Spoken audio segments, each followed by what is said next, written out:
हमें गोदी मीडिया की तरफ भी देखना चाहिए कि वो किस तरह से एक तरह से बेचैन बेकरार पाकिस्तान को गाली गलौज करते हुए नजर आ रहे हैं। सवाल ये है कि इससे वो क्या हासिल कर रहे हैं। ये दुर्भाग्यपूर्ण है कि भारत में चूंकि हमारी सारी सोच समझ मुसलमान पाकिस्तान पर टिकी हुई है, इसलिए हमारे चैनलों पर अजीब तरह की बहसें हो रही हैं। और कल टाइम्स नाउ के पूरे प्रोग्राम को एक अमेरिकन उन्होंने दानिश्वर बुला लिया था, ऐसा उसने डांटा है, इतना बेइज्जत किया है कि क्या दुनिया इस समय कुछ बात कर रही है, आपका देश उससे सबसे ज्यादा प्रभावित है।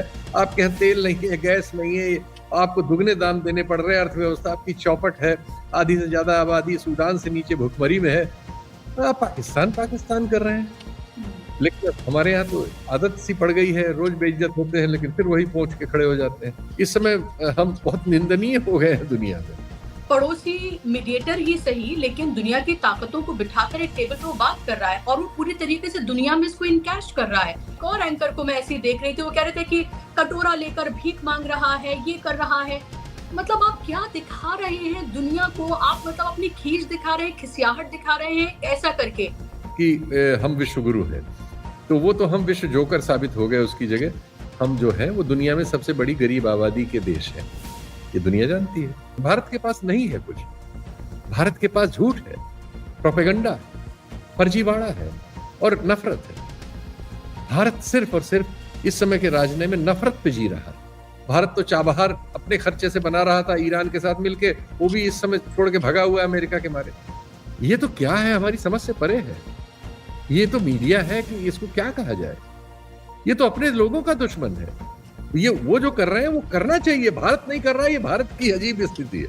तो हमारी कलई पूरी तरह से खुल गई और वो पूरा जो हमने पर्दा एक डाला था अकल पर, तो वो जब पर्दा हटा और पता लगा कि हम कुछ नहीं थे करते, हमारी कोई हैसियत ही नहीं, हमें कोई पूछता तक नहीं। आज सबकी निगाहें इस्लामाबाद पर टिकी हुई हैं। जी हाँ, आपने सही सुना, इस्लामाबाद पर। क्योंकि इस्लामाबाद अभी एक ऐसा सेंटर बना हुआ है जहां पर दुनिया की पावर्स आज इकट्ठा हो रही हैं। उस दुनिया की पावर्स में क्या ईरान का नाम भी अब शामिल हो गया है? ये भी एक बड़ा सवाल है। और अभी की खबर ये है कि इस्लामाबाद पहुंच गया है ईरान का डेलीगेशन। लगभग ये बताया जा रहा है कि 70 लोगों का ये डेलीगेशन है। गालिबाफ जो है, जो स्पीकर हैं, उन्होंने वो लीड इसको कर रहे हैं। अरागची से लेकर तमाम जो अहम लोग हैं वो इस्लामाबाद पहुंच गए हैं। आसिम मुनीर से लेकर शहबाज शरीफ सबने उनको रिसीव किया है। इसमें भी एक मैसेज ईरान ने दिया है। जिस प्लेन से वो आए हैं उस प्लेन में मिनाब की जो बच्चियां जिनको बेरहमी से मारा गया अटैक में, उनकी तस्वीर लेकर वो उसमें आए हैं और उनसे जुड़े सामान भी उसमें मौजूद है। तो एक मैसेज है इसमें भी। दूसरी तरफ ये बताया जा रहा है कि जेडी वेंस के जो लीड कर रहे हैं डेलीगेशन अमेरिका का, वो भी किसी भी वक्त पहुंच सकते हैं ईरान। जो ईरानी मीडिया के हवाले से खबर है वो ये कि ये बातचीत टेबल पर बैठकर आमने सामने नहीं होने जा रही है। एक होटल में होगी लेकिन अलग अलग कमरों में होगी। और इसके साथ साथ पाकिस्तान एक तरह से ना सिर्फ मीडिएशन का सेंटर वैसे होगा, बातचीत का भी एक तरह से फिजिकल भी वो मीडिएशन करता हुआ नजर आएगा।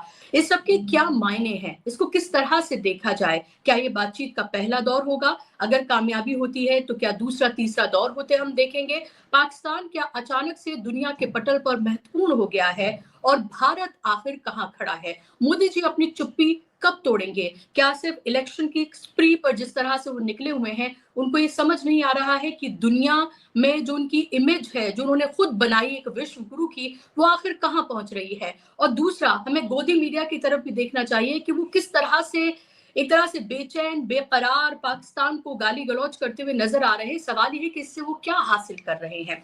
शीतल जी, इस बातचीत से आप क्या उम्मीद लगा रहे हैं? क्या आपको लग रहा है कुछ कंस्ट्रक्टिव निकलता हुआ नजर आ रहा है आपको इससे? मैं ये उम्मीद कर रहा हूं कि अगर ये बातचीत किसी नतीजे पे पहुंचती है तो मिनिमम अगर मैं सोचता हूं तो वो नतीजा ये होगा कि फिर बातचीत होगी, बातचीत होंगी, सीज फायर का समय बढ़ेगा और बातचीत के जरिए चीजें ही बातचीत के जरिए ही हल होती हैं हमेशा।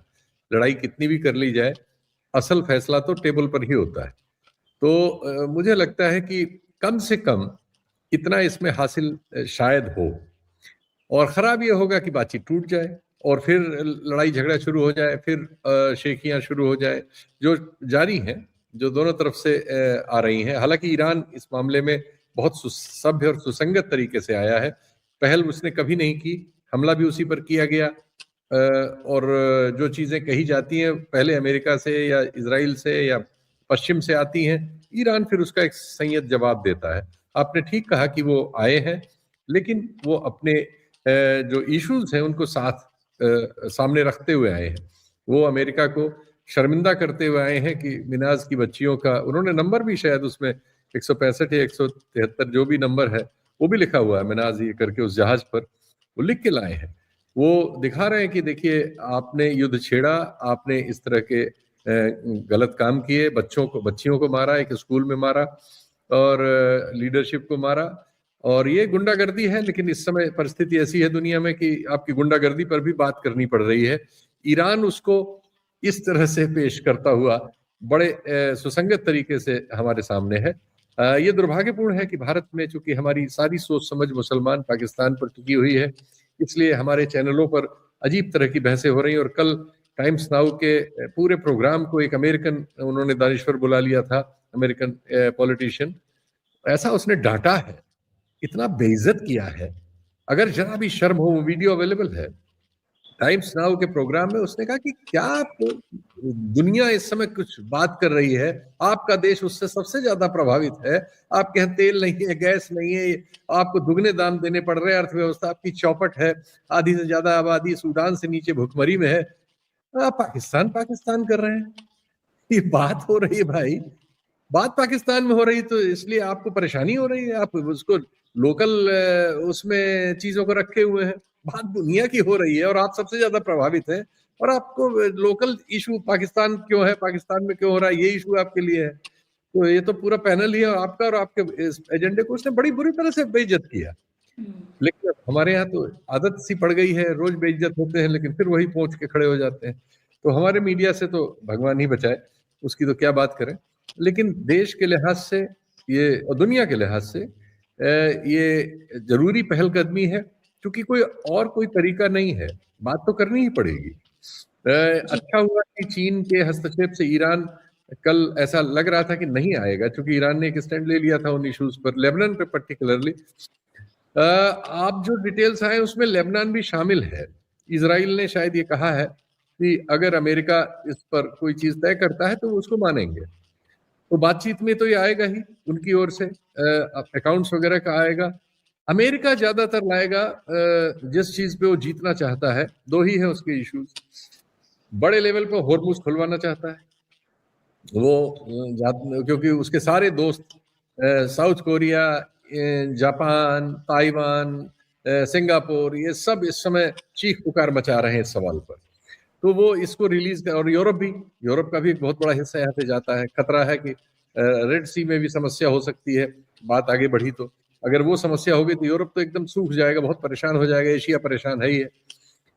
तो वो इस लिहाज से समझौते की, यही एक चीज है, यही एक लेवरेज है ईरान के पास, जिसकी वजह से वो टेबल पे आने को मजबूर है। लेकिन वो जो जिन चीजों पे दबाव डालना चाहते हैं, होर्मुज खोलने की बात है, दूसरा उनका न्यूक्लियर वाला इशू है, जिसमें वो इजराइल को खुश करना चाहते हैं। क्योंकि इजराइल का लॉजिक ये है, हालांकि वो तो अलग तरह के लॉजिक है, ये भी हो जाएगा तब भी उनके पास लॉजिक बचा रहेगा, लेकिन उनका अभी लॉजिक ये है कि उनको ईरान से खतरा है, ईरान बम बना रहा है, ईरान से खतरा है, ईरान बम बना रहा है।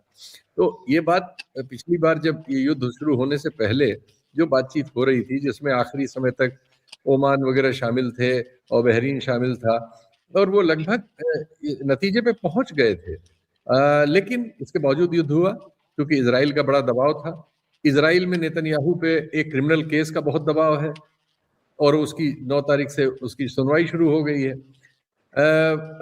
वहाँ अपने देश में एप्स्टीन फाइल का दबाव है अमेरिका पर।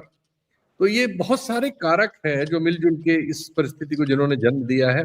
लेकिन शेखियां दूसरी तरह की बघारी जाती है, खासकर पश्चिम की ओर से, और उसमें चूंकि धौंस पट्टी बहुत होती है और डराने धमकाने का काम बहुत होता है।